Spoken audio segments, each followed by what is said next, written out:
125cc motorcycles like this Kawasaki Ninja 125 here, my wife's bike, are pretty basic machines. Even the most modern ones don't necessarily come with ABS or anything like that. This bike does, but that's about the only feature that these motorcycles have. So are they worth modifying? Well, let's jump on and let's find out. You know what, you guys, I really don't think I've ever considered modifying this motorcycle. I mean, one thing that we did experiment with is taking off the muffler here and just seeing what the bike sounds like.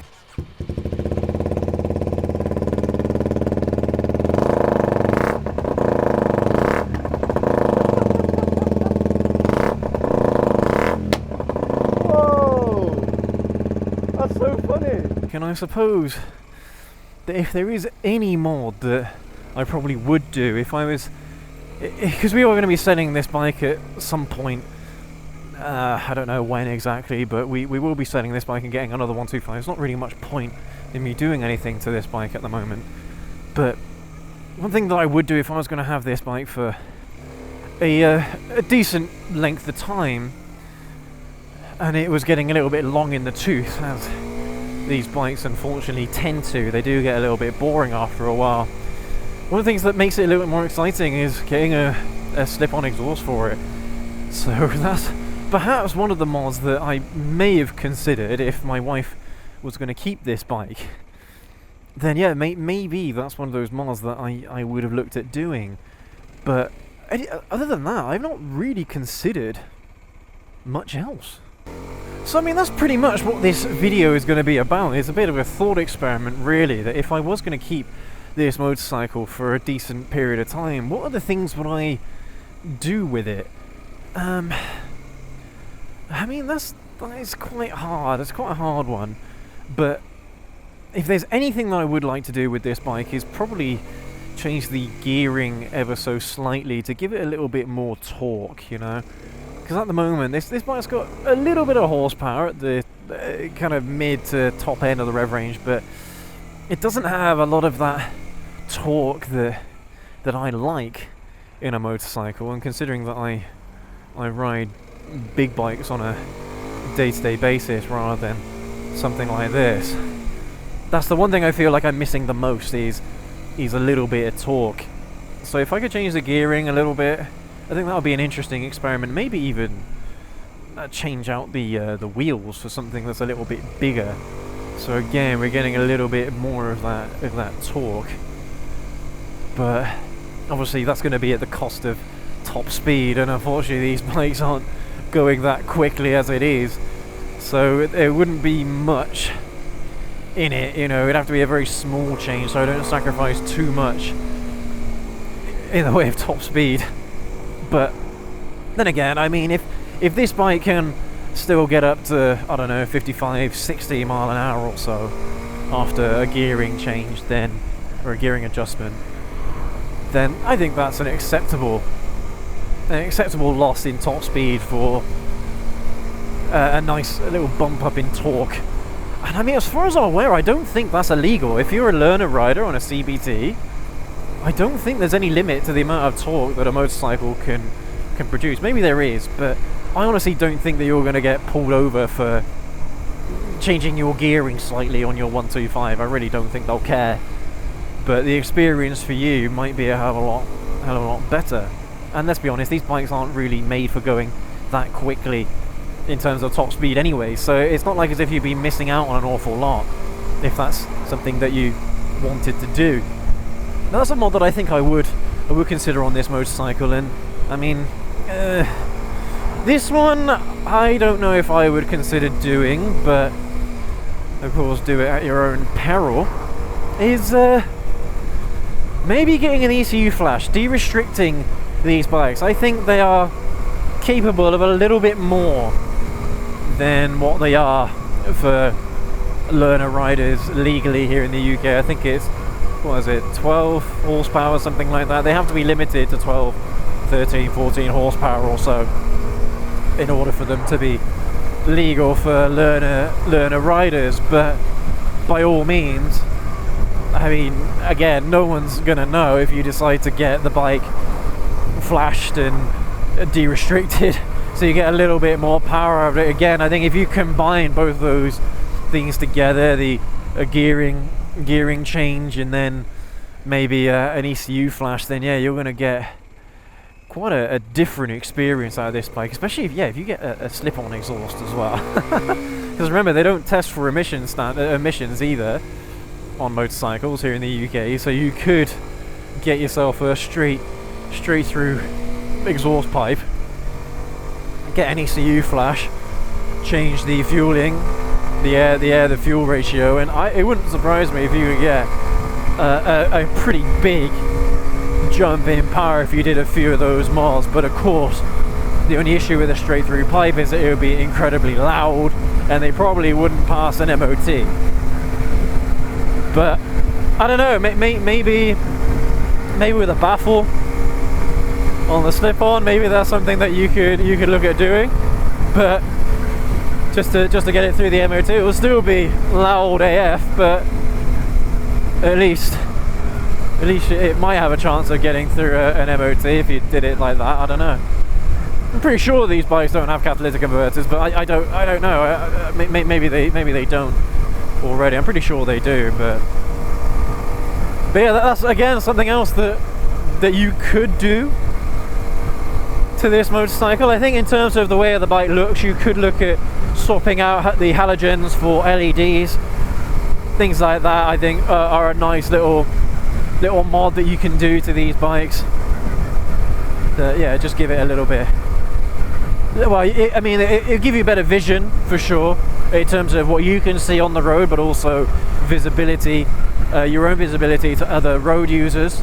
If you had LEDs, they tend to be quite good for that, you know, when it comes to brightness and what have you. So that is a mod that you could potentially look at doing. I'm not sure if you'd have to get some kind of voltage regulator for that on a modern bike. On an older bike, you certainly would need to do that, but on a newer one, I'm not sure. Maybe an LED would be just plug and play on a motorcycle like this, a 2020 model Ninja 125.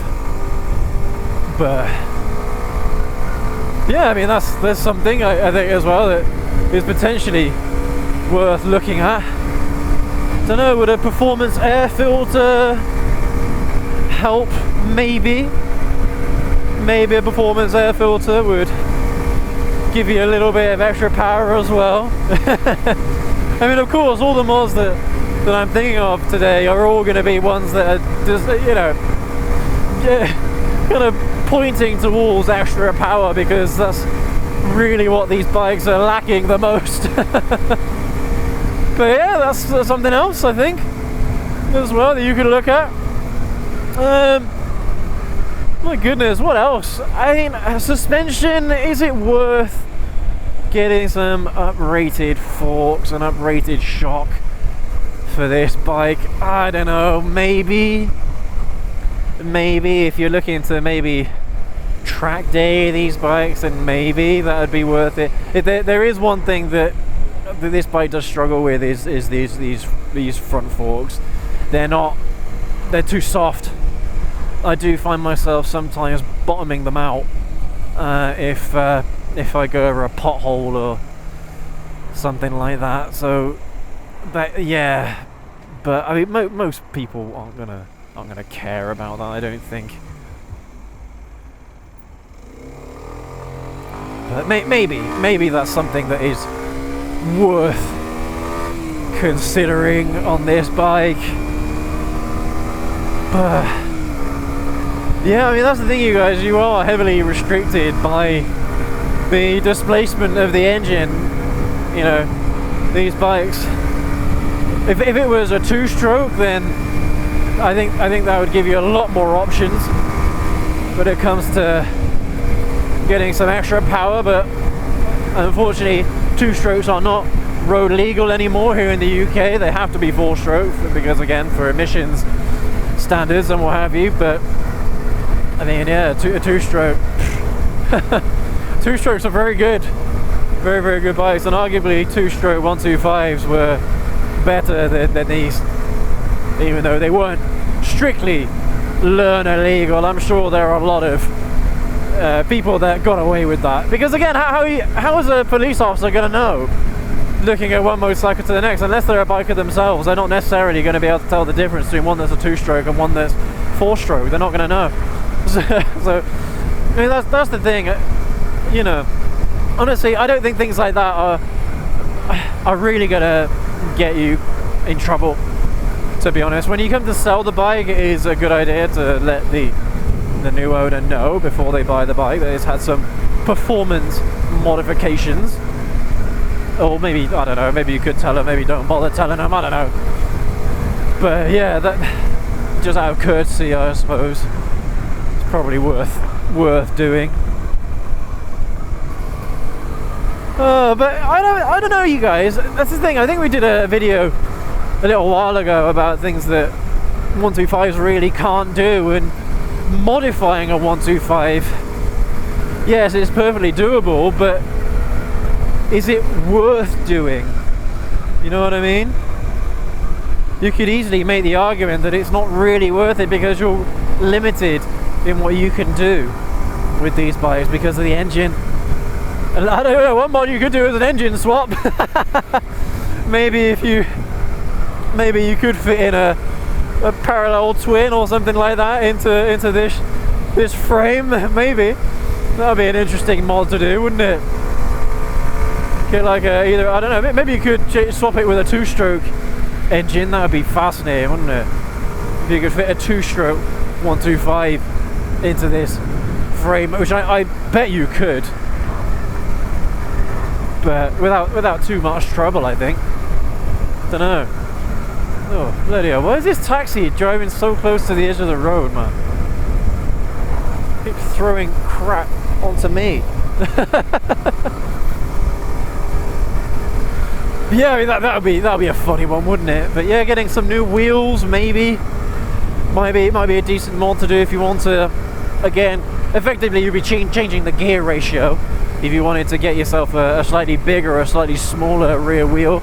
A smaller rear wheel, I think, will give you a better top speed but less torque.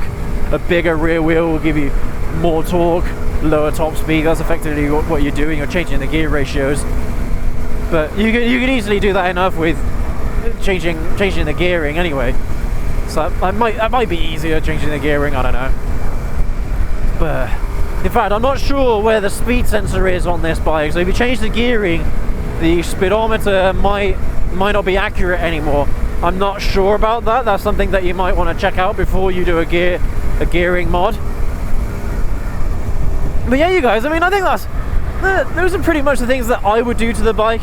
I wouldn't necessarily change the look of the bike in any way, apart from, yeah, maybe some LEDs. Maybe you could take off the wing mirrors and get some handlebar mounted wing mirrors. They're quite cool as well.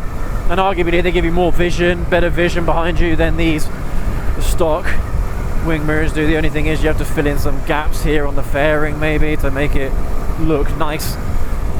But yeah, I don't know. I mean, that's pretty much it. Is there any point uprating the brakes?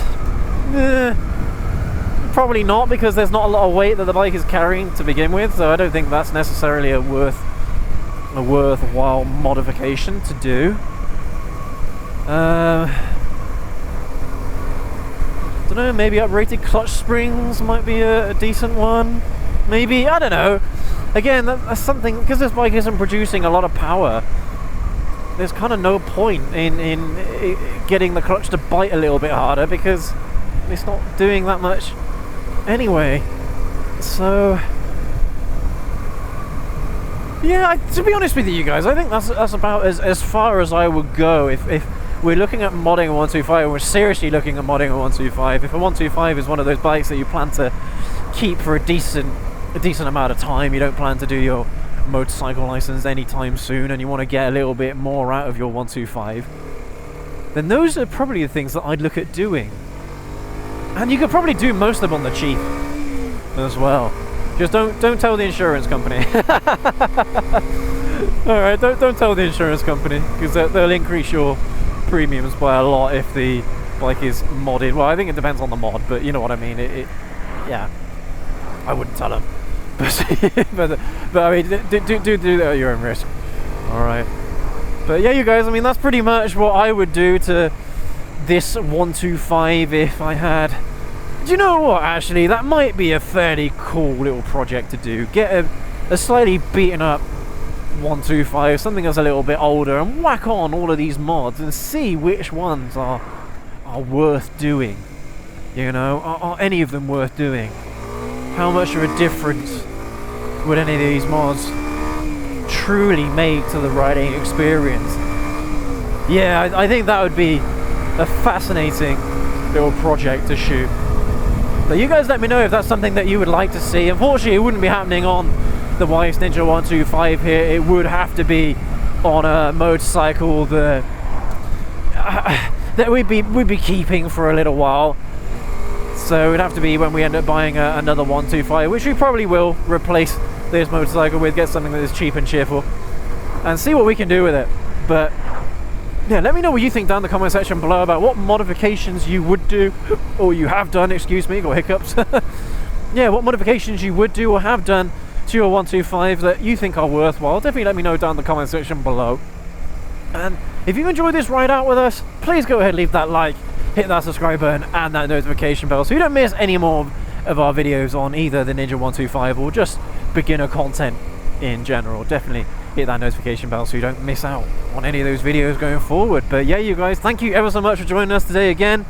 I've had a lot of fun today on the Weiss 125. As much as I prefer taking out my bigger bikes, I get a lot of satisfaction from riding those bikes as opposed to this. This is, I find, a little bit boring, to be honest with you. 125s, that doesn't take anything away from these motorcycles. They are very, very good in their own right. But just for someone like me who likes to have power and torque, these really aren't as adventurous or as fun for me. But I still appreciate it when I'm able to take one of these bikes out. So yeah, I like it.